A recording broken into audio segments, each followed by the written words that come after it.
Hello, everybody, and welcome to our two-part series of Digital Marketing Deep Dive. Today, we're going to go through advanced marketing tactics. We're going to give everybody just another moment or so to log on, get connected to the audio, make sure you can see the screen and all that good stuff, and then we'll go ahead and get started.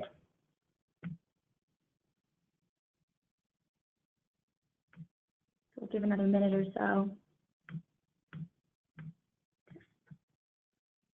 Right. Happy Wednesday afternoon.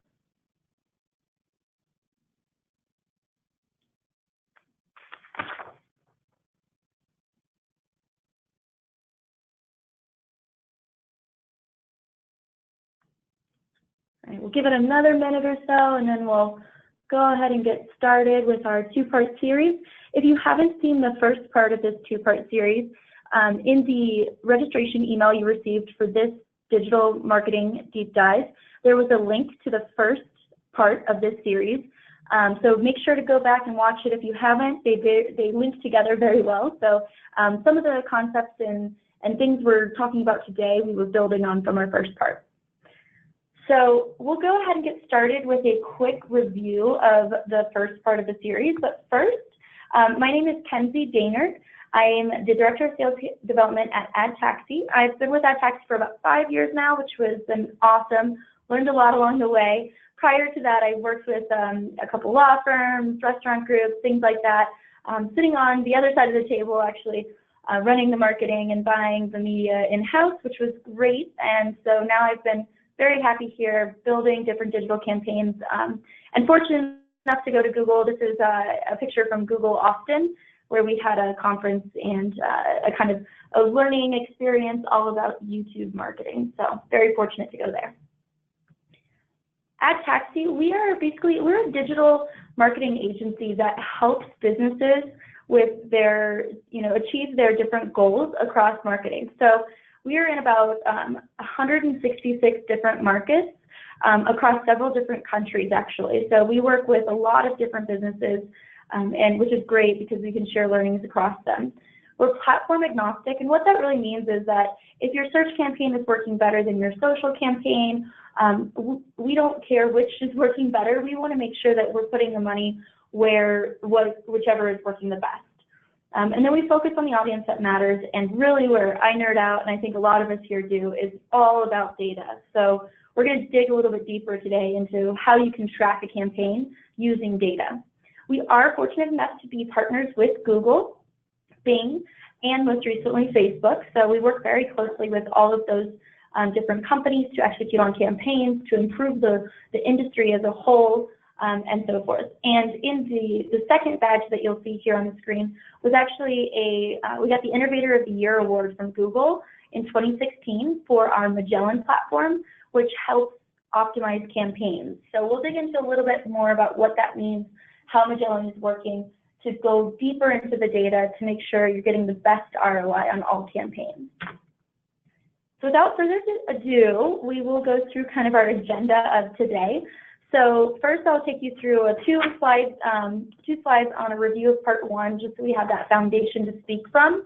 And then we're going to really go into how do you leverage an omni-channel strategy, make the most of real-time bidding, engage with people on Facebook, and then some techniques on search marketing. But before we go any further, I just want to make sure that we're all speaking the same language. I love with digital, there's so many different ways to say the same thing. And so with omni-channel, we're really going to use this term to define a cohesive marketing strategy across all platforms. So when somebody engages with your business, you want them to see the same brand. You want to help them along that journey and that path to purchase with a cohesive message, whether I'm on my mobile device, desktop, tablet, social media, search, or another website. So really, when we're looking at omnichannel, we want to make sure that we can track success across multiple different platforms, across the whole buying journey for a customer, because it takes a lot of touch points. If you have any questions throughout today's webinar, please see the GoToMeeting panel on your screen here. If you want to play with it a little bit, you can, but you'll see that there's actually a space that you can ask questions. Marissa Rybar on the call with me today will be here to answer any questions you have, so you can send them to the group as a whole, or you can send them to her directly if you don't feel comfortable asking the group. If we're not able to get to your question during the webinar today, we will definitely follow up with you individually. We have your email address, so we're happy to email you and answer if we need to do a little bit more digging, or if we just simply don't have time to get to all the questions today. We will not have a Q&A session at the end, just in the interest of everybody's time, so please do use that chat box to ask any questions throughout today's presentation. All right, so a quick review. So in part 1 of this deep dive series, we looked at 5 success points to get you to a good marketing strategy, especially online. And so with that, the first thing we like to do is identify who your audience is. So who's the perfect person for you to reach? What are your goals? So what are some of your business goals? Of course, increasing your sales, but there might be some others like promoting an event, general awareness, and some other things too that we'll dig into. And then what solutions are going to reach your goals? So is that print? Is that Google? Is that social? What are those different solutions that will align with the path to purchase to get to those goals? And then how do you improve the campaign over time? The beautiful thing with digital, we can constantly improve the campaign and tweak it. We don't have to wait until the next yellow pages is printed next year. We can edit it and improve the campaign immediately. And then how do we understand basic analytics? So as long as we can track what we're doing, we can improve what we're doing. So that's what we looked at in deep dive review number 1. And through that whole process, you were able to build, and together we built this one, your goals over on the far left. What solutions reach those goals through the buying funnel or the path to purchase here in the center? And then on the right-hand side, how are we going to track that path to improve it over time and optimize the campaign? So again, go check out deep dive number 1 to learn how to build this kind of marketing plan out and map it out. Today we'll get a little bit deeper into these sections. So first, I just want to introduce you to a company that we're going to use today as our example. It is actually a real client of ours that we worked with, just to put everything into context of how these different methods work. The company that we will be using is a health and wellness club. I'm sure we've all engaged with a gym at some sort or at some point in our life, whether we wanted to or not. Whether we continue it successfully today is another question for me, I know. But we feel like everybody might be able to relate to health and wellness at some point in their lives. So that's the example that we're going to use today. First, we know that before we start any campaign or start looking at marketing as a whole, we have to identify what are our goals and what are those metrics that matter most to us. We'll dig into what it was for our health and wellness club, but here are just some examples that you might consider for your business if it's a little bit different than, let's say, a brick and mortar shop. So you might look at completed transactions online if you're an e-commerce business. Maybe engaging with a chat widget on your site garners really great quality leads, phone calls, location pages, etc. So choose for you, and again, view part 1 to see how you can decide on these and how they match up to the path to purchase. But decide on these and keep this top of mind throughout the whole process today. So our health club, what we've identified for their goals throughout this whole funnel here is that we want to track website visits, phone calls, request an appointment, request a quote, request a guest pass, and contact form. We know that if somebody's requesting an appointment with us or a quote online for a pass, or maybe they want a guest pass to come check it out, or maybe refer us to a friend, we know that they're strong buying signals. So we want to make sure that we are staying in front of those people who are showing strong buying signals through remarketing, which we'll talk about a little bit later. But remember from part 1 where we talked about ZMOT. ZMOT is the zero moment of truth. So if website visits are most important for us to track, next I might call the gym, for information. But ZMOT is really talking about the research we're doing online before we ever set foot into a location. So that's where all of this lives. So again, if you want to check out more on ZMOT, there's tons of great YouTube videos. It's a Google kind of theory. It came from Procter & Gamble originally. Google kind of took it and looked at this whole marketing landscape and said, guess what? something's happening before people ever step foot in a store, and that's their 0 moment of truth where they go online and they research. That's where all of these goals are going to take place today. So how do we leverage this omnichannel strategy for our businesses? First, we need to understand the consumer today because we've changed quite a bit in the last 5 years, 10 years, 20 years. Today, we are constantly cross-shopping. So again, think about that 0 moment of truth. We now have the luxury, sometimes I would consider it a burden, to have access to see hundreds of options online, to compare between different choices we might have. I might have, hundreds of choices for shoe brands and colors that I have to decide between because I can find them all online. So are you showing up currently when somebody is cross-shopping? Can they find you? And more importantly, are you giving them a compelling message why they should choose you over your competition? And I definitely encourage you to go check out your competition, go look at their pages, see what they offer when I land as a consumer on the home page of their website. Am I drawn in? And do I have an effective strategy, something that's different, that unique identifier for me? So we're also spending much more time researching. So we make decisions quickly, but we spend more time researching, which I find very interesting. One example for this is in automotive space. So we used to go to about 5 different car dealerships on average. Today we go to 1.2. So I do all my research online. Maybe I look at videos of test drives, and then I'm only going to about 1.2, so single car dealership, to make that purchase because I've already made the decision. And then we're largely brand agnostic. Yes, you want to have a good branding strategy so people recognize you, but I am going to be very loyal to my needs over a brand. And then we are mobile-centric. I think we've driven that home, but a very interesting concept that Google's come out with as well is this idea of micro moments and how we don't go online, but we're really living online. We touch our phone hundreds of times during a day, and so in that idea, we have so many opportunities as a marketer to engage with somebody online. And then we love video. If you can build quality video, we know that works. So now that we understand today's consumer, I have a quick little query for you. So you'll see a query box pop up on your screen, and you'll have a multiple choice answer to do.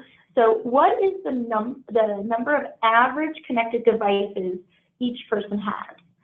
So what is the average number, and this is in the United States, what is the average number of connected devices, so can connect to the internet, that each person in the United States, or each person has or so. So take a couple minutes and make a guess of how many devices. Maybe think of yourself. How many laptops do you have, phones, tablets, etc.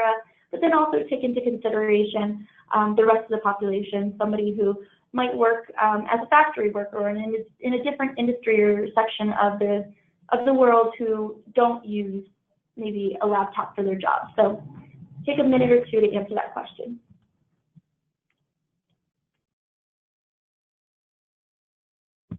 And it should be launched in just 1 second.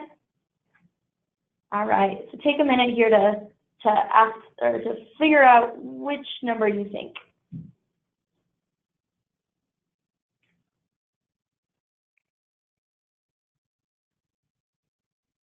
All right, give you a minute, or maybe not a full minute, but a couple seconds here. Give you a 10-second warning here to pick which one. Don't worry, I'll give you the answer. So,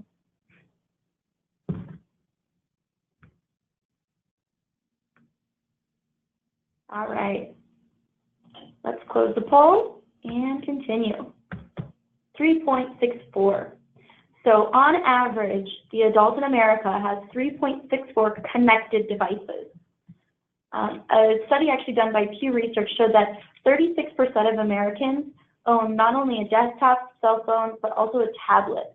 So we're constantly connected. A lot of folks have 2 phones, but at minimum, I would venture to guess that almost every single adult American has at least a cell phone, especially within those critical buying ages.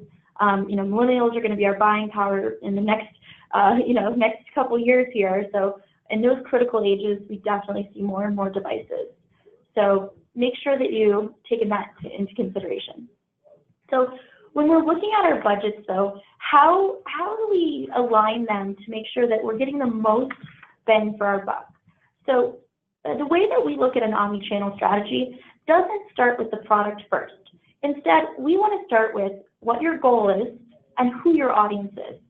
In part one, we talked a lot about behaviors that define an audience. So is it somebody who is in the market to buy a car? Or is it somebody who is interested in cooking or home projects, things like that. But also, how can we align our budgets according to who is the most important primary audience to us? So your primary audience likely will have behavioral traits and be in a geographic area, but think about your budget. If it's $20,000 a month, and you're gonna want to spend $15,000 on potential customers who are most valuable to you. So 75% of your budget should focus on your primary audience. So identify who is that primary audience. So with my $20,000 a month for this gym and club, I'm going to spend about $15,000 trying to reach my primary audience who are the closest in proximity. So as for a club, I'm probably going to look at 10-mile radius around the club. But keep in mind, too, I don't want to just reach people who live within a 10-mile radius. I also want to reach people who work within a 10-mile radius of my club. Because some people might be coming from, the suburbs to downtown where they work, and my club is located downtown, so I want to make sure that I capture them too. So you might be geographically inclined to use that as your primary audience identifier, or you might think of things like if you're an e-commerce business and proximity doesn't play a huge role for you, then maybe it's the highest lifetime value of a customer. So somebody who's spent the most money with you, or likely to spend the most money with you, looks like your current client base, or maybe somebody who is buying from you the most often, so frequency. You're likely to have fewer competitors in your primary audience area. So if I'm within 10-mile radius, I'll have less competition for my gym and club than I will if I'm in a larger radius, which is my secondary market. So my secondary market that I'm going to apply budget to is, let's say, within 10 to 12 miles of my gym now. So I'm going a little bit further out. I'm only going to invest 15 to 20% of my budget on that secondary market. Likely, they're not going to have as large of a mid-range or as a lifetime value to my primary market. So maybe somebody who comes to the gym all the time, they're also buying at the cafe, they're buying different personal training sessions, they're coming to more classes, things like that. They're going to have a higher lifetime value to me than somebody who is a little bit further away, so they might not join or might not come to the club as often. I likely will have more competition in that 10 to 12 mile radius than I will in that 10-mile radius because I'm starting to get out into other areas. And then finally, I'm going to spend the last of my budget that I have, so probably 10% of my budget, on the people who are within, let's say the furthest away, so maybe 15-mile radius from my wellness center. And so for that, I'm just going to spend $2,000 or so, likely on search marketing, because I'm trying to get in front of people who are actively in the market searching for a club near them. But I know I'm going to have more competition in that tertiary market, and they're probably going to have a lower lifetime value because they don't visit as often. So identify who is your primary audience, whether that be by proximity or another factor like lifetime value, and then apply 75% of your effort and your budget to those people. Next, identify who is in your secondary market, and then apply a portion of your budget, 15 to 20%, to those folks. And finally, your tertiary market is 5 to 10%. If you have a smaller budget, let's say $10,000 and less, you might not have enough budget to go after a tertiary market, or it might not make sense. So you might really just look at your primary audience and then your secondary audience. That is the first piece of the puzzle. But how do you determine who is that primary audience, who is coming to you the most often, or what is the most important for you? So if you don't have Google Analytics on your site, please install it. It's a great free tool. At the end of part 1, we gave you a great little website to go to called Google My Business from Google. It's a free tool that they've developed to help you get all of your Google profiles set up. There's instructions at the end of part 1 on how to do that. Once you have your GA or Google Analytics data, you can actually filter for conversion metrics and then by city. So you can say how many people are coming to my website and then maybe going to my location page and what cities are they going to most often. Maybe that's most important to me, especially if I'm an e-commerce business. So I'm not looking at a radius around my business, but I'm looking at which cities are going to be most valuable to me or getting to actual metrics or pages of my site that matter. Maybe you have great CRM data, so data on your current client base. It's very easy to export that to Excel and sort by zip code. Find out where people are coming from most often. So I might find that for my wellness center, instead of a mile radius or a 5-10 mile radius, I actually want to target some specific neighborhoods that are around my wellness center and some specific zip codes that I see performing much better than others that might be captured in a 10-mile radius.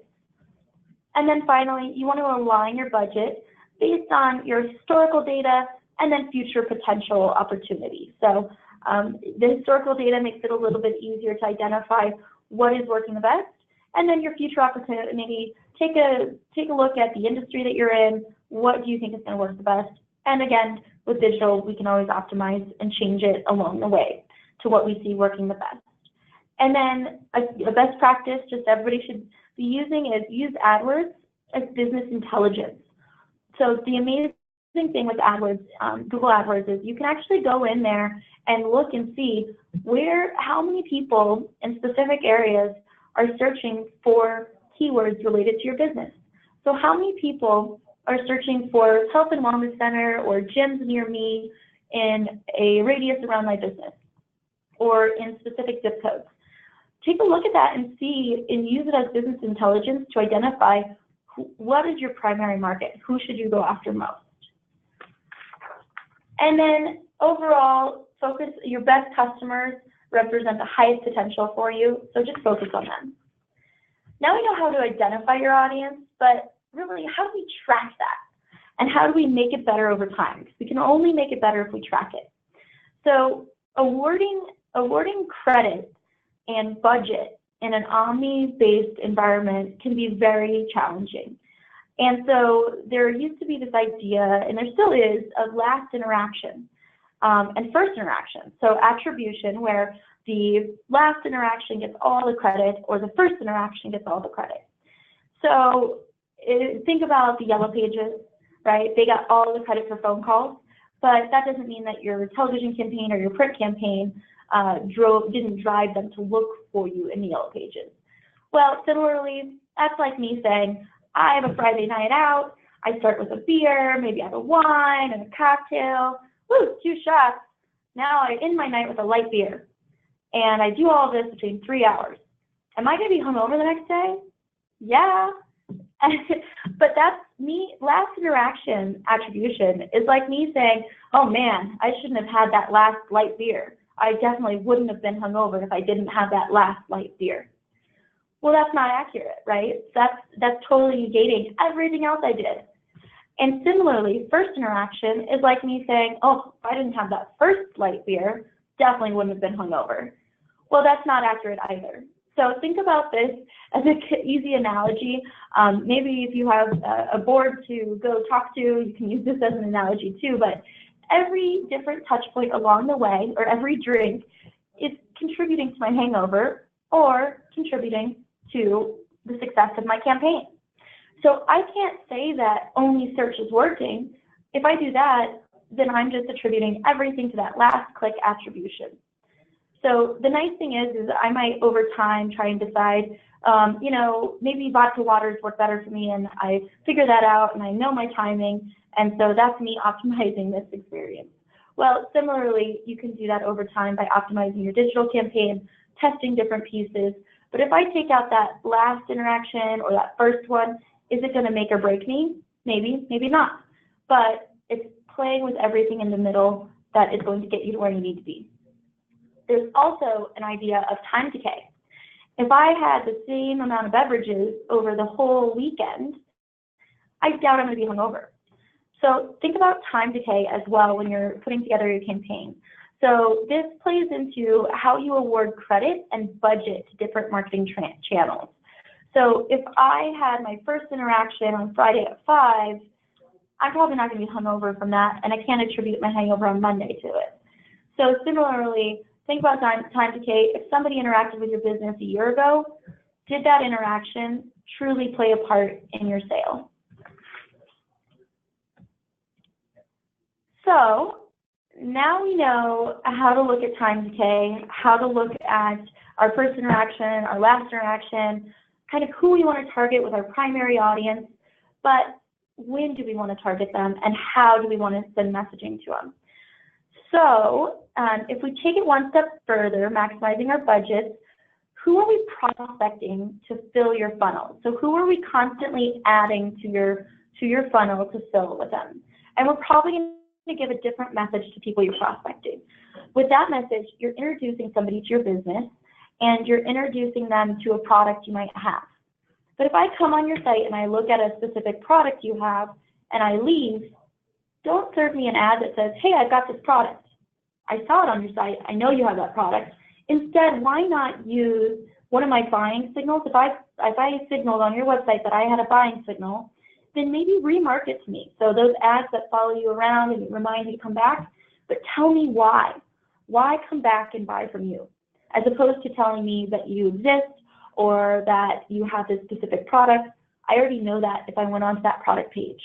It's like somebody running out of your store and saying, look, t-shirt for $5.99. I just saw your t-shirt for $5.99. As opposed to running out of the store and giving me a very compelling reason why I should come back. Oh, you forgot that we have 50% off today. Yeah, it's a special. Now I want to come back and buy. So think about things like that, but also how are we going to track this and what works best? We like to look at an eCPA, so an effective cost per acquisition is what that stands for. So we hear and we talk a lot about the metrics that matter, and if you're offered up a deal, let's say, of $6 CPM or $20 CPM, which would you take? Probably the $6 CPM. Sounds much, much better. You're going to get a lot more for your buck. But what if I told you that the $6 CPM would give you 1 customer and the $20 CPM would give you 5 customers? Your cost per acquisition, now you can see what that is. So with the $6 CPM, I have a $6 cost per acquisition. But with the $20 CPM giving me 5 customers, I now have a $4 effective cost per acquisition. So it's going to be more beneficial to me to spend the $20 CPM than the 6. So that's why instead of selling or buying everything on just a flat CPM, $10, $20, $6 CPM, what is the metric that matters most to you? Do you care about people calling you? Because then 5 out of 10 of your phone calls become customers. Let's get you to an effective cost per acquisition, and then let's break it out into 2 different buckets. Your prospecting cost per acquisition is going to be much higher than your remarketing cost per acquisition. But the idea is this funnel pushes people through.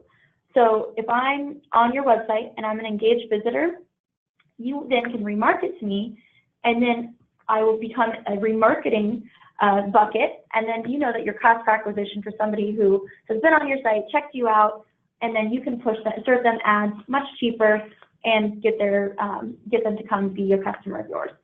One example of this is within the automotive industry, and so this is a chart that shows VDPs or vehicle description pages on a website. So you can see that it's very interesting. The goal of this advertiser is they want people to send a price quote online. So our end goal are price quotes. But instead of trying to drive a ton of price quotes, which is much more difficult, and to find a price quote on an auto dealer website, you actually have to go look at the specific vehicle you want a price quote for. So you can see here that there's a direct correlation versus people going on or looking at the vehicle description pages, and then people actually are looking for a price quote. I find it interesting, if you look at day 67 or so, you'll see it's really starting to grow in vehicle description page visits, so people looking at products online. But there's about a 2-week lag or so until people are really looking for that price quote or submitting a price quote. So think about, again, in part one, we did a good job of building that out through that funnel. So what is the path to purchase somebody might take, and then how are you going to target them? But now we're layering in, how do you target people through prospecting, and how do you target people through remarketing? And you might ask, how are we tracking all this? How do we know somebody's been on my site? How do we follow them around with the ad? And that's done through pixels. So the two main ways that we like to track, and these are our best practices, one is through pixels on RTB and Facebook. A pixel is simply a piece of code that is placed on a website. And so that pixel can either be used as a segment pixel or used for example, for retargeting. So it's going to, anytime somebody comes to the website, it's going to drop a little cookie on them, and then now that person goes off into the web. We are now following that person with ads based on that cookie or that code. Or a pixel can be used for conversions, or to track activity on a website.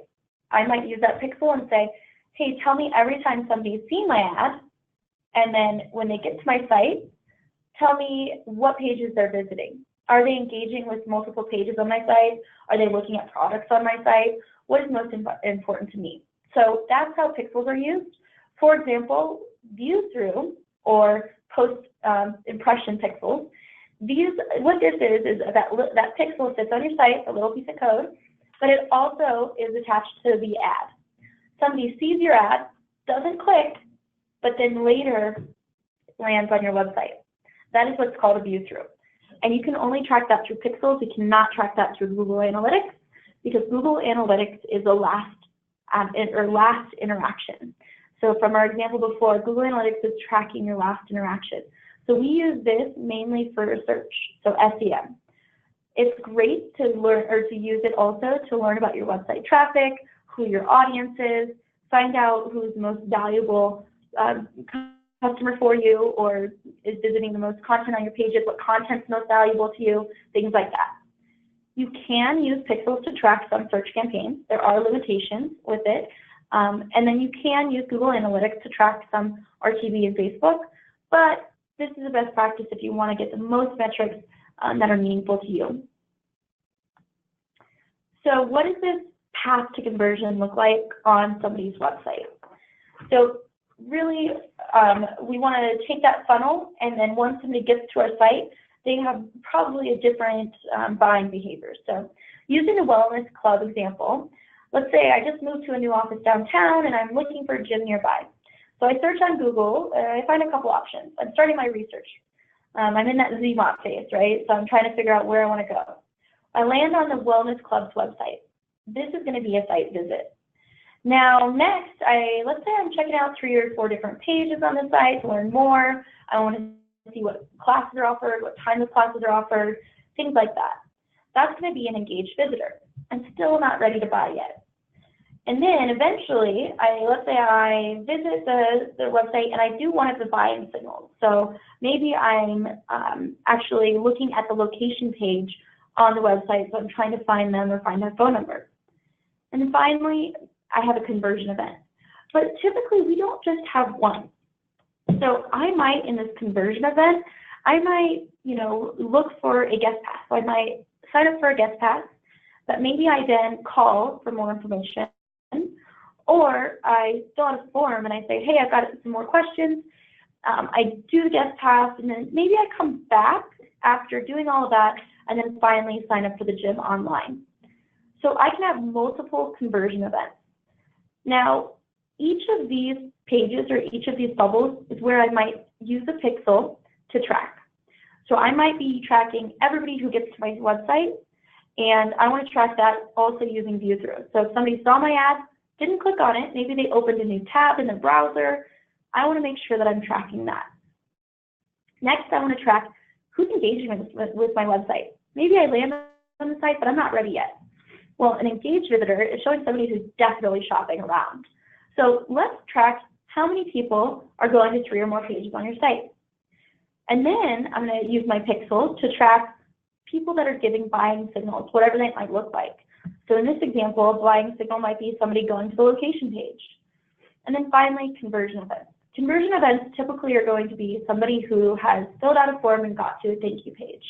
Or in our example here, we have people who have signed up for a guest pass. Maybe they're converting on behalf of somebody else. So we're getting a referral there, which is very strong.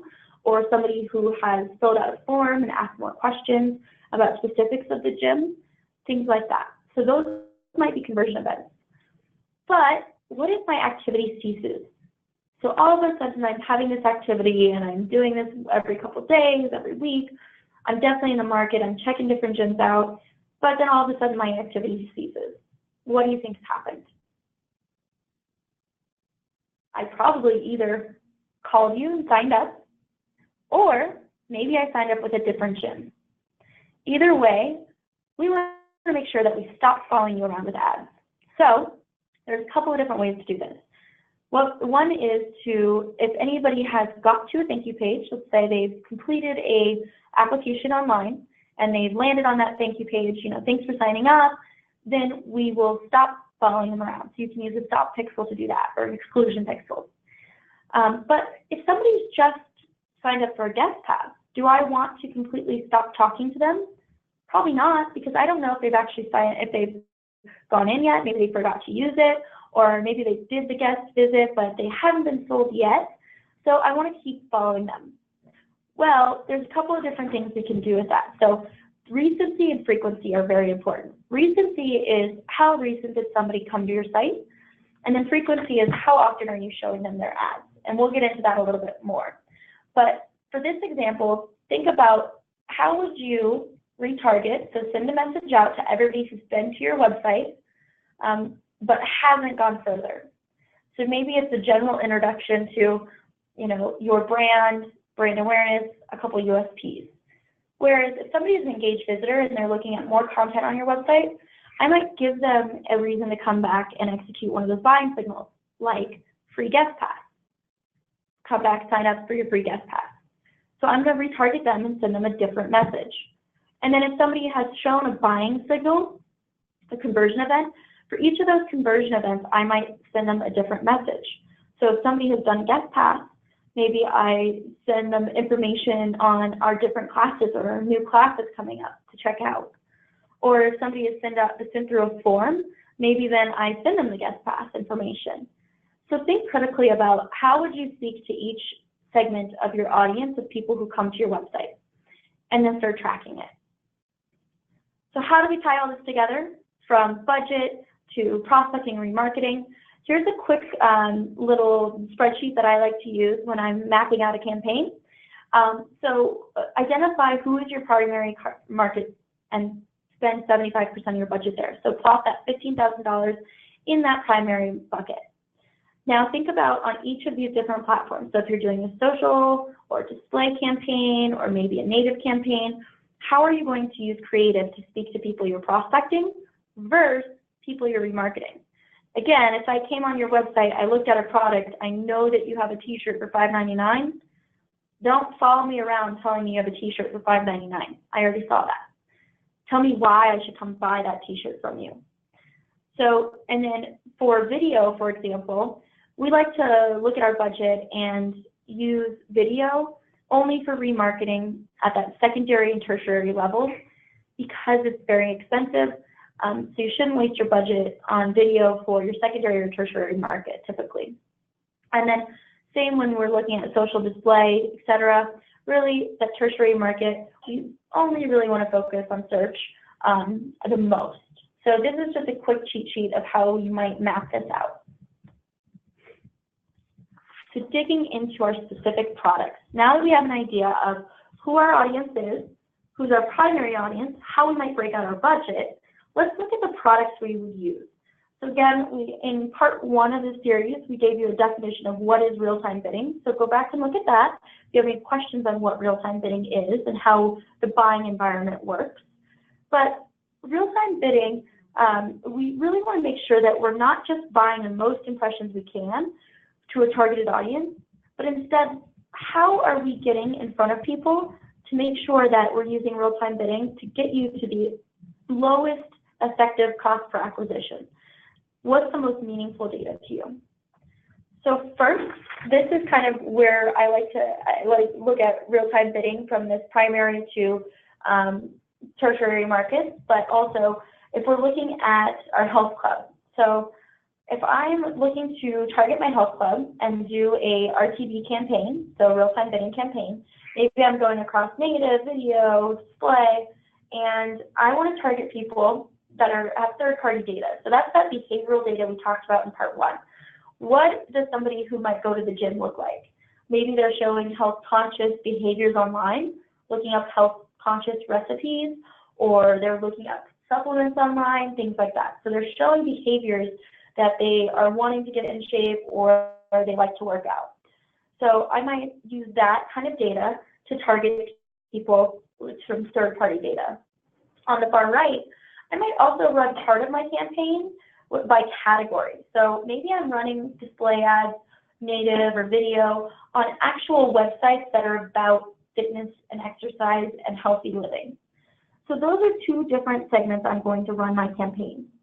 Next, I'm going to use people who come to my website, so that pixel that we talked about, who is collecting all this data on people who are coming to your website so you can remarket to them, but also I want to use that pixel to see what does my website traffic look like and who are people that look just like them, and start to model that. So we call this predictive modeling. So if I'm using predictive data, I'm basically saying who is my current customer base and who looks just like them because they're also likely to come into my wellness center. So these are the 3 different targets that I'm going to set up within my primary audience. So within that 10 to 20 mile, or to, 5 to 7 mile radius or so, I'm going to set up these 3 different markets. And then next, if somebody gets to my website and engages with it, I'm going to let retargeting take over and do the job from here. So as opposed to so I'm constantly filling my funnel through these 3 different audiences, and then once somebody is an engaged visitor and comes to my site, I want to make sure that I follow them around. But we want to also look at our bids. So if you remember from part 1, we talked about what is the environment that our display ads are being built. And so with that, it's a bidding model. Again, look at part 1 if you want to know more about it, but we are bidding on space on websites. So there's hundreds of thousands of different websites out there and reputable sites that might be part of an exchange. An exchange is where we would bid on these pieces of ads, an ad unit. So I might be on CNN and there's an ad unit that is available, so I want to bid on that space because I'm targeting the specific audience I want to see. But I don't really care if that audience is on CNN or Sally's cooking blog. I just care that they are interested in health and wellness and they fit my target audience. But I don't want to spend the same amount of money on somebody who is just in the market looking, who has not been to my site, as somebody who has shown a buying behavior. So I'm also going to, within my RTB campaign, break out my bids. Somebody who is on my site and I'm doing remarketing to or retargeting, I'm gonna definitely retarget them and invite them to come back in. But I'm just gonna try and create interest with that creative, and I'm just gonna bid a normal amount. But if somebody's been on my website, let's say looked at specific products that I have, or maybe looked and done a buying signal of looking at specific classes that I have, I'm going to make sure that I spend a little bit more money on them and really try and get them back in because I know that they're interested and they're in the market. So with this, I might use dynamic ads. Dynamic ads are when you see the actual thing that you looked at last on your, on the ad unit. So these work very well if I'm engaged in looking at specific products that I might be in the market to buy. And then if somebody has got to the cart, but maybe they didn't complete their purchase, or they went to on my wellness center to fill out the application, but they didn't complete their application, I'm going to make sure I stay in front of them as much as possible and spend more money on them than I do on somebody who has just been to my homepage. And I'm going to bid on that inventory that they see by 150%. So try and look at how do people engage with your website, use Google Analytics to do so, and then figure out how you should remarket to those people, and then bid appropriately. All right, so we talked a little bit about this bidding model. One thing I wanted to run through is the differences in how this looks. So with an impression-based model, so if we're buying on impressions, so a cost per 1,000, and say for $10, I get 1,000 impressions or so, and I have a $100 budget per day. If I'm restricted to a set CPM, so I'm buying by a set CPM of $10, but I, as a campaign manager, know that this $15 inventory is going to drive much better results, much better acquisition.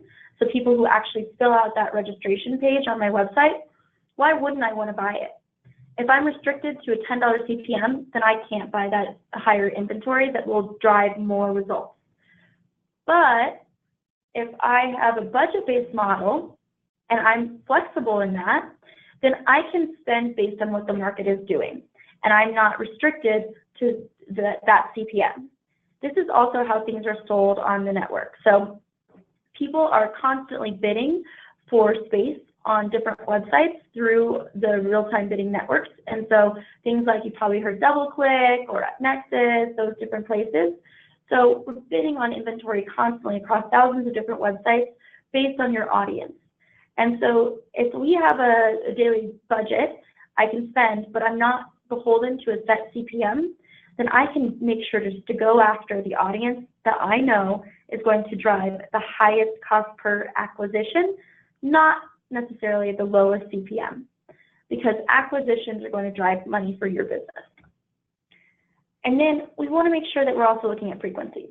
So we talked a little bit about this earlier in that path to purchase, but if I know somebody has visited my site within the last day, I'm going to try and spend a lot more money on them than I am going to be on somebody who visited my site 4 days ago. We know that the best time for somebody to buy is when they just talk to you. So also we want to look at our budgets and how do we bid on this inventory based on the recent or the frequency people are seeing our ads and the recency. So let's take a look at what that recency looks like. So frequency is going to be how often somebody sees my ad. So I might show somebody my ad 4 times versus 1 time. But recency is going to be how recent did they come to my website. So we know that somebody who has come to the website in the last day is going to be much higher to convert than somebody who has come to the website in the last 60 days. And then how does all of this work together? So Magellan is our optimization platform. So we talked a lot about metrics, how to bid on inventory, how to calculate that. And to do that manually is very, very time consuming and also doesn't allow you to fluctuate with the market. So what we did was we saw this problem in the industry and we wanted to solve it. And so we built Magellan. And Magellan basically works across a couple different platforms. We started with RTB and then apply it to social, native, video, and actually search we can use as well. And so how this works is we're trying to get the total conversion up while driving the cost per acquisition lower. So you still get the same volume of leads while getting a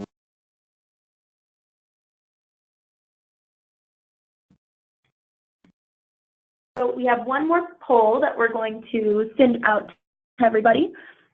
So here is the next poll. What is the percentage of growth on RTB in 2008, do you think? So we'll send that out.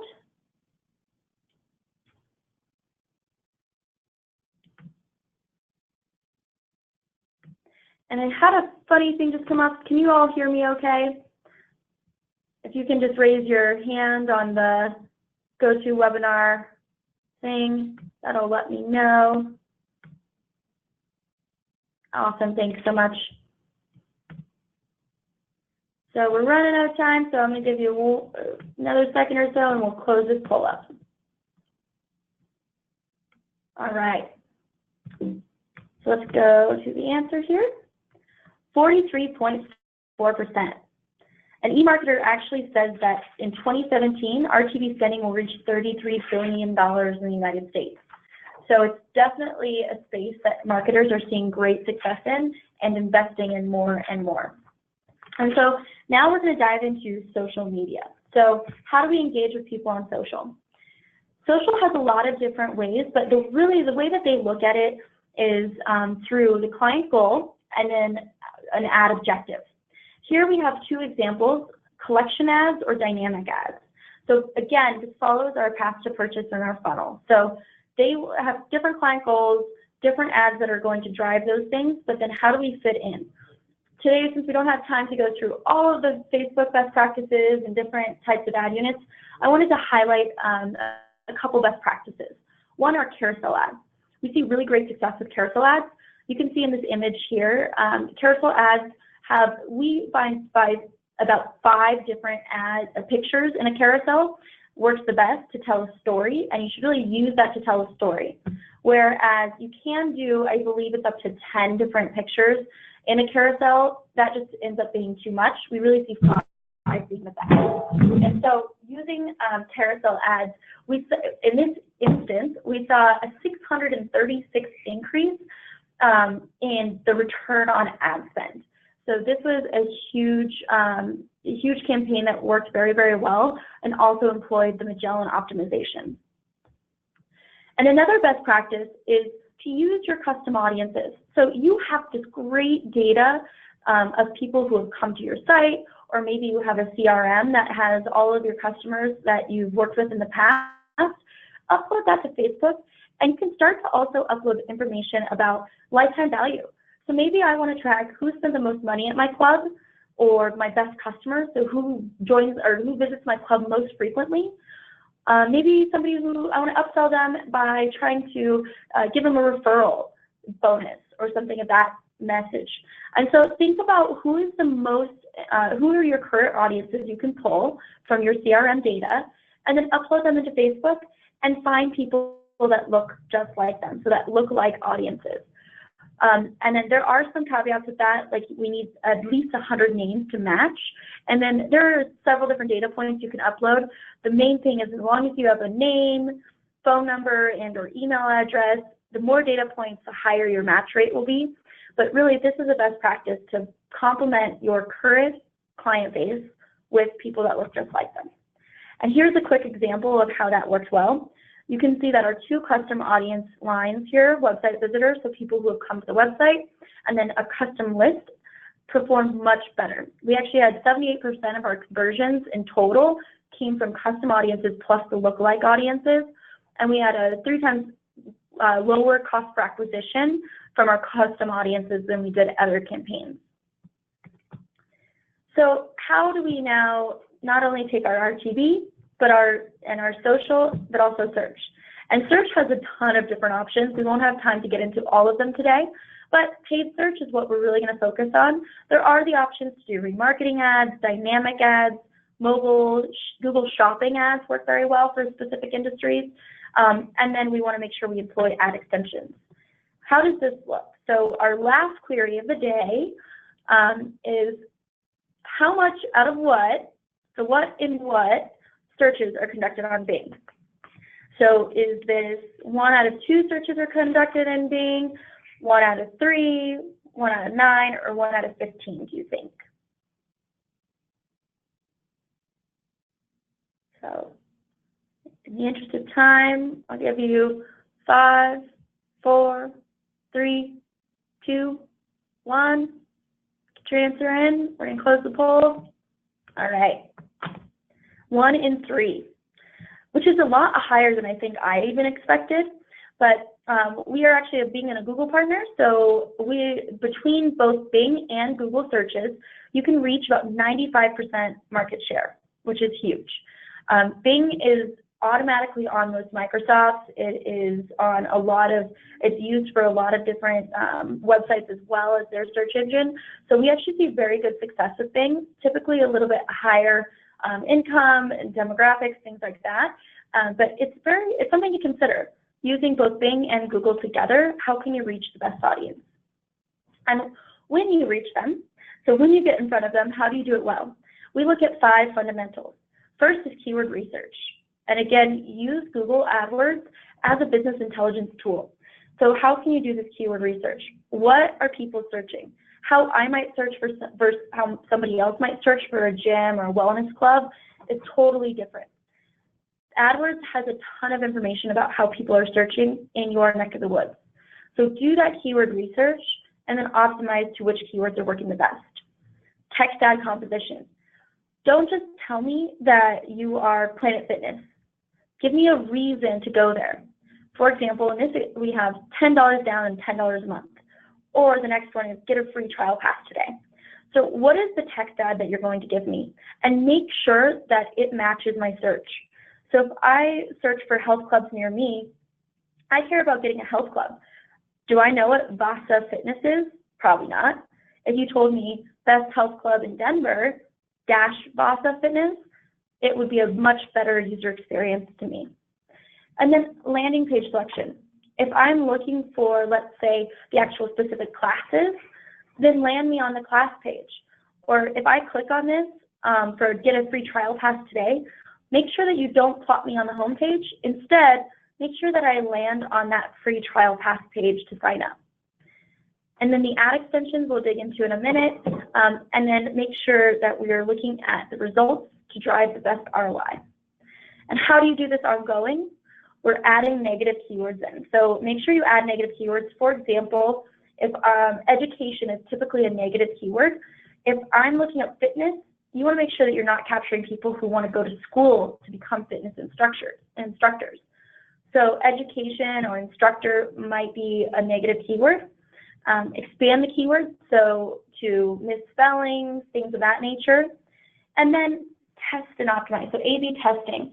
So use a couple different text ads, see what works the best, and then move your money to what's working the best. And then finally, we're optimizing those bids. If what you're paying for the ad is giving you a positive ROI, great. But let's make sure that we're tracking that effective cost per acquisition to be able to verify that. And how do we set up this campaign? We want to do it with tightly themed ad groups. So each ad group would be a different area of business. For example, oil change versus brake repair, radiator repair, etc. And then under each ad group, you'll have keywords. And then under each of those keywords, you're going to have your multiple text ad units. So you can test each of these areas and improve on them. And these are the examples of ad extensions. So if I'm on my mobile device, give me a click to call. That's going to be a much better experience, or maybe it's click to map. If I'm on my desktop device, make sure you're using ad extensions or site links. So those little links below. For my wellness center, I want to make sure that I have class schedule, free guest pass, things like that as site links below my ad.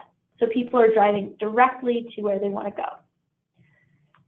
And when we're looking at this from our remarketing versus our prospecting strategy point of view, for our prospecting, we want to make sure that we're bidding for primary keywords. So we're not bidding on our branded keywords, so things like my specific brand. I'm trying to get people who are looking for a fitness center near them who probably don't know I exist yet. They're doing their research. And then in my remarketing strategy, I want to make sure that I'm using text that is inviting people back in. They already know I exist. They already know my brand name. So make sure also in this to use branded keywords. So you're buying your own name to make sure that you show up at the top. So how do we tie these things together? And I know we're running out of time, so I'll try and fly through this a little bit. But basically, in the past, we've always had everything compete. So if you think about back in the day, you would track everything based on phone calls. Is TV, newspaper, or Yellow Pages giving me the most phone calls? Well, that's not necessarily fair because I could see your TV ad and then open the Yellow Book to call you. Same thing applies today. So if I have my display ads competing with my social ads, my video ads, my search ads, all for one key performance indicator, it's not going to be a cohesive path to purchase. So what should this look like? Everything should harmonize together. I might see your video and it is going to be a high funnel message. So introducing me to your brand, tying me to your brand, why do I like you. Native might be, I'm doing more research. So which is the best health club for me if I have hyper flexibility in Denver? And I might be reading about hyper flexibility, and then you're sponsoring that message. And then social, now you can give me that guest pass. You're pushing me and you're following me down that funnel. And then retargeting, I've gone on your site, I've applied for your guest pass. Now you're retargeting me with a message that's inviting me to come back in and join and become a member of the family. So look at your creative messaging and make sure everything is harmonizing together through this funnel and through the different pieces: awareness, through purchase, and retention. And a couple different benefits of optimizing is you're going to improve your conversion rate. You're going to have less buyer remorse. So if I've been engaging with you for a couple weeks, I'm going to have less buyer remorse than if I just off of a whim chose you, bought your mattress, or signed up for your gym, and then all of a sudden I'm like, oh shoot, did I do enough research? Do I really know these guys? So make sure you look at that. And finally, the results of our Health Club campaign. So this is how we built it. We wanted to attract people, influence them on Facebook, make sure we're retargeting them and staying in front of them, and then use search marketing for conversions. And so applying Magellan to that to make sure we're employing all of those best practices we talked about today, we wanted to make sure we're getting the most conversions by phone calls, appointments, quotes, guest passes, and form fills. And this is what the results look like. The biggest thing I want to note here is that there was a zero change in their search budget. So we're running search only and adding an omni-channel approach to that. So adding search, or adding RTV and social to their search actually increased all of their metrics overall. So they had a 13% lift in the click-through rate, 55% lift in their conversions. That is a massive amount. So by simply adding real-time bidding and social marketing to a search campaign, you can see huge gains because you're following somebody through that entire path to purchase and really truly an omni-channel approach. So we're out of time today, but I really appreciate everybody hanging in there with us as we're a couple minutes late. But thank you for joining us today. We will be sending out the recording of this video, so feel free to contact us with any questions you have. You can find our information at adtaxi.com. We actually have really great white papers and different case studies and things that you can look for other information at adtaxi.com, our Insights tab under Resources. And look for other events coming near to you at that Insights tab as well. We do in-person events where you can talk to somebody at AdTaxi and about your business specifically and get advice. So look to that to find out where we are next. And finally, we're going to do a native webinar coming up in December. So make sure you register for that and look out for the invitation in your inbox. Thanks so much.